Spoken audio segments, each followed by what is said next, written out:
Do'stlar, biz hozir York universitetidamiz. Azizbek, Muhammad Azizbek talaba shu yerda foundation bitira oldilar. Law yo'nalishdalar. Hozir biz bilan ozgina ekskursiya qilamiz va ular bilan intervyu qilamiz. Ismim Azizbek, familiyam Xudoyberdiyev. 20 yoshdaman. Bu yerda York universitetida huquq yo'nalishida birinchi bosqichda tahsil olyapman hozirda. Azizbek men aynan Britaniyani tanladingiz va endi men aynan ushbu universitetda. Aynan o'sha ta'limim uchun Buyuk Britaniyani tanlashimga bir nechta sabablar bor. Chetda o'qishni o'sha yoshligimdan orzu qilardim va English speaking countryda o'qishni xohlardim. O'sha Buyuk Britaniya yoki Amerika Qo'shma Shtatlarida Buyuk Britaniyani tanladim. Sababi Buyuk Britaniya o'zini sifatli ta'limi bilan va top universitetlari bilan dunyoga mashhur o'sha Oxford, Cambridge kabi universitetlari bilan soham bo'yicha universitetimning kuchliligi, o'sha top reytingda turishi ham sabab bo'ldi. Aynan Buyuk Britaniyani tanlashimga. Siz Toshkentda ham bizda yuridik universitetda o'qigansiz. Bu bilan u yoqning farqi qanaqa shu ozgincha imon sistema обучения bo'yicha farqni ozgincha aytib bersangiz? 1,5 yil Toshkent yuridik universitetida o'qiganman, bakalavr bosqichini, birinchi, ikkinchi kursning yarmini. Bu yerda ham o'sha leksiya seminar tizimida o'tiladi darslar, lekin o'sha leksiya seminar tizimida o'tilgani bilan ham farqlar bor. Bu qanaqada? E'tibor bergandim, bizda ko'proq o'sha nazariyaga e'tibor beriladi, ya'ni o'sha nazariya o'tiladi leksiyada.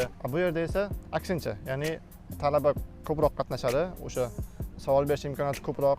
Misol uchun huquqdan biz dars o'tsak, masalan bitta mavzuni o'sha jinoyat huquqini o'tsak, keyingi darsda o'sha jinoyat huquqiga oid keyslarni ko'rib chiqamiz. Talabalar prokuror, sudya rolida turib nazariyani yanada mustahkamlashlari mumkin. Ya'ni shu taraflama farqlanishi bor.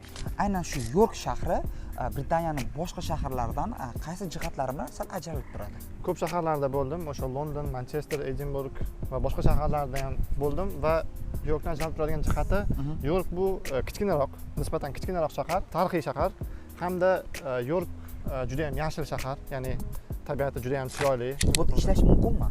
Ishlash mumkin. Talabalar haftasiga o'sha qonuniy 20 soat ishlashi mumkin. Part-time joblar bor. Ko'pchilikdan eshitganman, talabalar bilan gaplashganman. O'sha 20 soat ishlab, bemalol o'zining yashash xarajatlarini qoplash mumkin. Ilojisi bor. Ilojisi bor. Azizbek, bo'lajak talabalar uchun, aynan sizga o'xshab kelib shu yerda o'qimoqchi bo'lgan talabalarga bitta maslahat bersangiz. Hammamizga ma'lum, o'sha chetga o'qishga topshirish ancha ertaroqdan boshlanadi. Misol uchun 11-sinfni boshidan harakatni boshlash kerak. Topshirishni application bosqichlarini ishonchli shu agentliklar bilan birga ishlash kerak. Chunki ko'p talabalar aldanib qoladi. Tilga alohida e'tibor berish kerak. Ko'pchilik talabalar kelib qiynaladi. O'sha tilga tushunishga qiynalishadi. Shuning uchun iloji boricha ko'proq o'sha rivojlantirib, speaking, o'sha listening skillslarni rivojlantirib kelish kerak. O'zini ustida ishlash kerak albatta. Do'stlar, bugungi mehmonimiz Azizbek Xudoyberdiyev bo'ldilar, University of Yorkdan, Angliyadan ko'chib kelgan.